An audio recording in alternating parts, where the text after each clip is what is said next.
안녕하세요. 우리의 전통과 문화를 알아보는 천국의 니캉네캉입니다. 지난 시간에 남자들은 태어나면 소나무를 심고 여자가 태어나면 오동나무를 심었다고 하는 이유와 오동나무의 유래와 의미, 쓰임새에 대해서 알아보았는데요.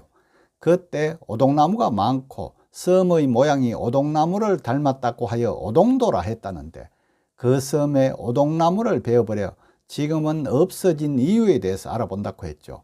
그래서 오늘은 그 이유에 대해서 한번 알아보고자 합니다. 아직까지 이 채널의 구독자가 아니시려면 지금 바로 구독, 좋아요, 알림 설정 꼭 부탁합니다. 여러분, 오동도는 다 아시죠? 아마 한두 번쯤은 다 구경하고 오셨을 겁니다. 오동도는 여수시 수정동에 위치하고 있고요. 면적은 0.3제곱킬로미터 정도 되는 아주 작은 섬이고요. 여수시 앞바다 남동쪽으로 1km 정도 떨어진 곳에 자리하고 있죠. 1968년 해상 국립공원으로 지정된 오동도는 동백섬 또는 바다의 꽃섬으로 널리 알려져 사람들이 찾는 곳이랍니다. 자, 그럼 지금부터 사진으로나마 오동도를 한번 볼까요?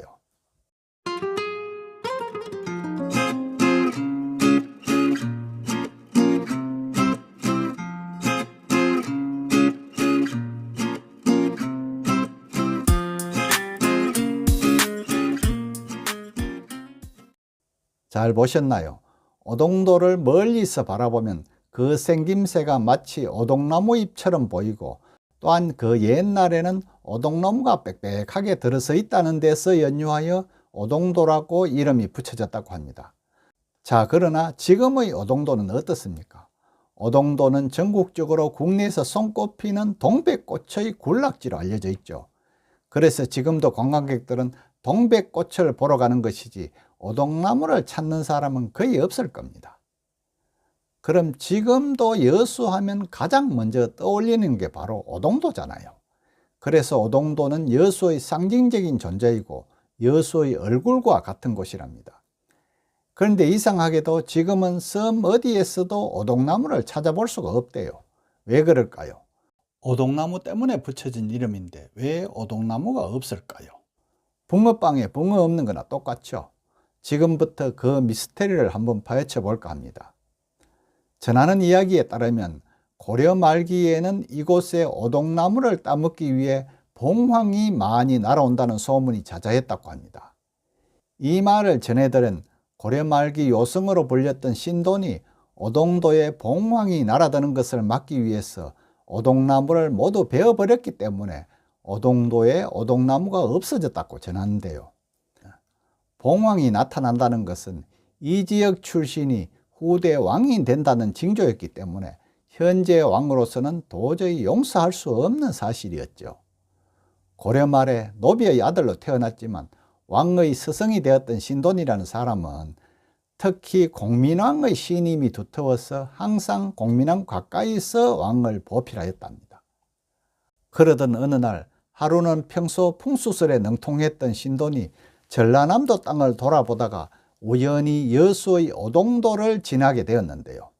신돈의 일행이 오동도에 들었을 때 한 줄기의 빛이 홀연히 오동도를 빠져나갔는데요.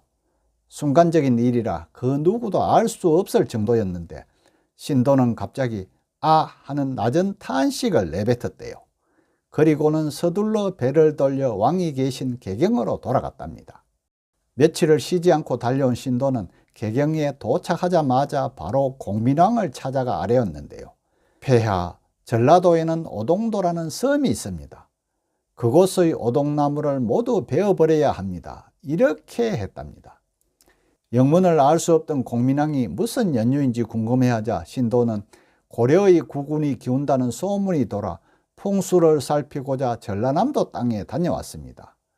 그러다가 오동도에 가는 길에 놀라운 일을 목격했습니다. 이렇게 말하자 답답함을 느낀 공민왕이 이야기를 또 재촉했겠죠. 소신이 오동도에 도착했을 때 오동나무 숲에서 한 줄기 빛이 지나가는 것을 보았는데 그것이 바로 봉황이었습니다. 이렇게 했답니다. 공민왕은 봉황이 나타난 것이 이렇게 호들갑을 떨 일인지 이해가 가지 않았겠죠. 그러자 신도는 전라도의 전자는 사람인자 밑에 임금왕자를 쓰는데 바로 이것이지요. 전라도의 오동도에서 봉황이 드나든다는 것은 고려 왕조를 이을 인물이 전라도에서 나올 징조로 보입니다. 이렇게 했대요. 그래서 이는 현 왕조를 해칠 징조가 있으므로 빨리 조치를 해야 한다고 강력하게 주장을 했고요. 그리고 또한 신도는 해결할 방법도 있다면서 전라도의 전자를 사람인자가 아닌 덜립자로 바꾸어 쓰라고 했고요. 바로 이것입니다. 또 오동나무를 좋아하는 봉황이 오동도에는 다시 드나들지 못하도록 오동나무를 모두 베어버리면 된다고도 건의를 했습니다. 그리하여 전라도의 전자가 이렇게 바뀌고요. 오동도의 모든 오동나무는 베어졌다고 합니다. 평소 풍수지리에 능한 신도니 오동나무를 제거한 것은 임금을 상징하는 봉황이 오동도에 날아들자 이곳에서 나타날 왕에 의해 새로운 시대가 열릴지도 모른다는 두려움을 가졌기 때문이죠.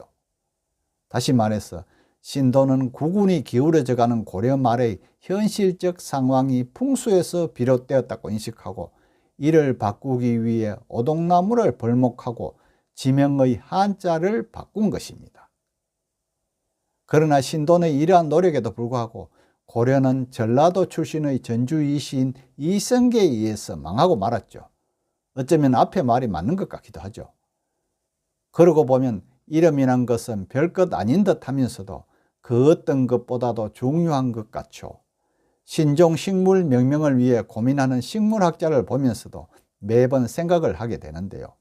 식물명이든 사람의 이름이든 또 지명이든 모든 것은 이름으로 존재하잖아요. 누군가에게 이름을 불린다는 것은 그 이름으로 기억된다는 말입니다. 자, 오동나무가 무성했던 섬 오동도. 지금 이곳은 동백나무가 숲을 이루고 있지만 오동도의 이름을 부를 때마다 보랏빛 꽃이 무성히 피었던 그 언젠가의 오동도를 상상할 수는 있겠죠. 오늘은 오동나무가 많고 섬의 모양이 오동나무를 닮아 오동도라 했다는데 그 섬에 오동나무를 베어버려 지금은 없어진 이유에 대해서 알아보았는데요. 전해오는 이야기지만 그럴듯한가요? 혹시 다음에 또 오동도에 가시면 그런 이야기도 하면서 오동도를 한번 산책해 보세요. 끝까지 시청해 주셔서 감사하고요. 구독도 꼭 부탁합니다.